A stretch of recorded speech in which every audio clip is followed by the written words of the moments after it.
कैसे हो फ्रेंड्स आप सब। आई होप आप सब अच्छे होंगे।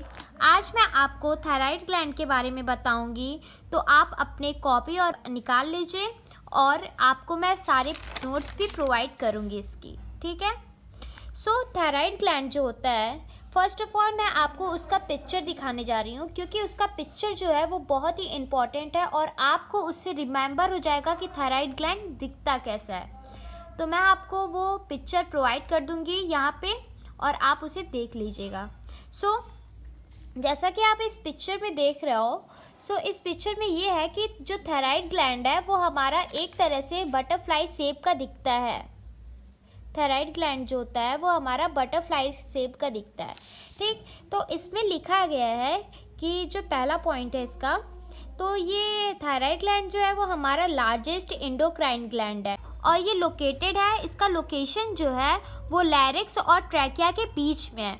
मतलब ये जैसे देखिए, ये हमारा थायराइड ग्लैंड है, ठीक। और थायराइड ग्लैंड जो होता है वो हमारा नेक साइड में ही पाया जाता है। ये हमारा लैरिक्स है,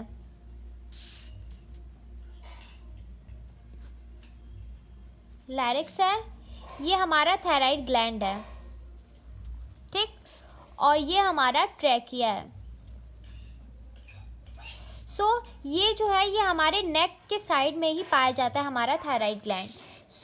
इसका शेप जो है वो बटरफ्लाई शेप है। मैंने आपको बता ही चुका है कि ये बटरफ्लाई शेप का है। इसमें जो हार्मोन्स होते हैं वो दो तरह के होते हैं, एक फॉलिकुलर सेल्स होते हैं और एक पैराफॉलिकुलर सेल्स हैं, ठीक। फॉलिकुलर सेल्स जो है वो उसको हम लोग चीफ सेल्स भी कहते हैं और पैराफॉलिकुलर सेल्स को हम लोग सी सेल्स कहते हैं। नाउ टाइप्स ऑफ हार्मोन, कितने तरह के हार्मोन्स होते हैं, तो मैंने आपको बता दिया दो तरह के हार्मोन्स होते हैं, follicular and parafollicular. Follicular cell जो होते हैं वो आयोनाइज्ड हार्मोन होते हैं। ये क्या करते हैं, आयोनाइज्ड हार्मोन को सिक्रीट करते हैं। आयोनाइज्ड मतलब जिसमें कि आयरन हो, ठीक। अब ये क्या करते हैं, आयोनाइज्ड हार्मोन जो होते हैं वो सिक्रीट करेंगे थायरॉक्सिन। थायरॉक्सिन ही जो है वो हमारा हार्मोन है थायराइड ग्लैंड का, ओके। तो ये T3 और T4 को सिक्रीट करेगा। T3 का मतलब ये है कि ट्राई आइडो थायरोनिन हार्मोन और T4 का tetraiodothyronine hormone. Now we are talking about the parafollicular cells. Parafollicular cells जो है वो हमारा नॉन आयोनाइज्ड है, इसमें आयरन नहीं पाया जाता है और ये सिक्रीट करता है कैल्सिटोनिन को, ओके। कैल्सिटोनिन से ही आप समझ जाइएगा इसमें कैल्शियम की बात होगी, ओके। अब हम आते हैं कि थायरॉक्सिन का फंक्शन क्या है, ये कैसे परफॉर्म करता है। BMPR जो होता है वो हमारा बेसल मेटाबॉलिक रेट होता है जो कि रेगुलेट करता है थायरॉक्सिन। थायरॉक्सिन जो होता है उसको रेगुलेट करेगा BMPR को। नाउ ये एनर्जी का फॉर्मेशन भी करेगा। हमारे बॉडी में जो एनर्जी का फॉर्मेशन होता है वो थायरॉक्सिन भी करता है। ये फूड को कैटाबॉलिज्म करेगा। फिर ये ग्रोथ और डेवलपमेंट में भी हेल्प करेगा। और आपको ये मैं बता दूं कि टेडपोल जो होते हैं, जब उनका लार्वा जो फ्रॉग होते हैं, जब वो लार्वा स्टेज में होते हैं तो वो एडल्ट जब बनते हैं तो उसके बीच में मेटामॉर्फोसिस होता है और उसमें बहुत अच्छा रोल प्ले करता है हमारा थायरॉक्सिन।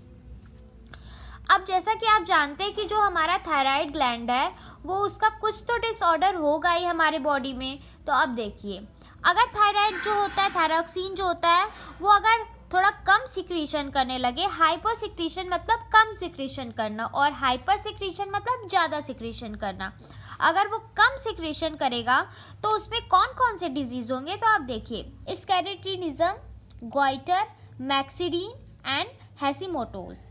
ये क्या करेगा, ये चाइल्ड में अगर हो गया, थायरॉक्सिन की कमी हो गई तो चाइल्ड में जो ग्रोथ होता है वो नहीं हो पाएगा, वेल डेवलप वो नहीं ग्रोथ कर पाएगा और उसमें वीकनेस भी आ जाएगी, ठीक। फिर गॉइटर में क्या होता है, गॉइटर में अगर थायरॉक्सिन की कमी हो जाए, डिफिशियंसी हो जाए, तो वो क्या होता है कि वो स्वेल करने लगता है हमारा थायराइड ग्लैंड। जैसे कि मैंने बताया आपको, मैं एक और पिक्चर यहाँ पे आपको दिखाती हूँ जिसमें आपको एकदम अच्छे से पता चल जाएगा कि गॉइटर क्या होता है।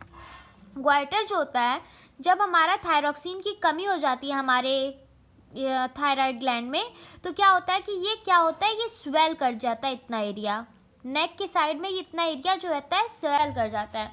मैंने बहुत सारी लेडीज़ में देखा है ये चीज़, और ये बहुत ही कम लोग को होता है, ज़्यादा लोग को नहीं होता। मैक्सिडीन जो होता है, जब थायरॉक्सिन अगर एडल्ट में कमी हो जाए थायरॉक्सिन की, तो क्या होता है, एडल्ट जो होंगे उसमें थोड़ी सी वीकनेस आ जाएगी, वो उनकी भी उन्हें भूख नहीं लगेगा, वीकनेस हो जाएगा, मतलब यही सब इसमें डिफिशियंसी होती है। और हैशीमोटोज़ के बारे में मैं अभी आपको बताती हूँ। दूसरा मैंने गॉइटर के बारे में बताया था। अगर थायरॉक्सिन की डिफिशियंसी हो जाए तो जो हमारा थायराइड है, थायराइड ग्लैंड है, वो स्वेल होने लगेगा। और हैशीमोटोज़ डिजीज़ क्या होता है, जब थायरॉक्सिन डिफिशियंसी हो जाए, हमारे बॉडी में जो थायराइड ग्लैंड होता है, तो अगर उसमें थायरॉक्सिन नहीं पाया गया, ठीक, उसमें बहुत ही कम थायरॉक्सिन पाया गया, तो हम उसके लिए ट्रीटमेंट करने के लिए मेडिसिन तो यूज़ करेंगे ही, मेडिसिन तो लेंगे ही। तो ये क्या करता है, जब हमारे थायराइड ग्लैंड में थायरॉक्सिन की कमी हो जाती है, तो जब हम लोग मेडिसिन लेते हैं, तो जैसे आप जानते हो कि हमारे बॉडी में अगर कोई भी एंटीजन इंटर करता है तो उसके अगेंस्ट एंटीबॉडी बनती है, और एंटीबॉडी जो होती है वो उसको क्या करती है, उससे फाइट करती है। तो ऐसे ही जब हम लोग ने थायरॉक्सिन का डिफिशियंसी हो गया, तो हम लोग ने क्या किया कि मेडिसिन लेना स्टार्ट किया। जब मेडिसिन लेना स्टार्ट किया, तो जो हमारी एंटीबॉडी है वो उसको रिमेंबर नहीं कर पाए कि ये मेरे वेल के लिए कि नहीं, और वो उसको क्या करने लगी, उससे फाइट करने लगी, जिससे कि जो हमारा मेडिसिन है वो क्या हुआ, डिस्ट्रॉय होने लगा।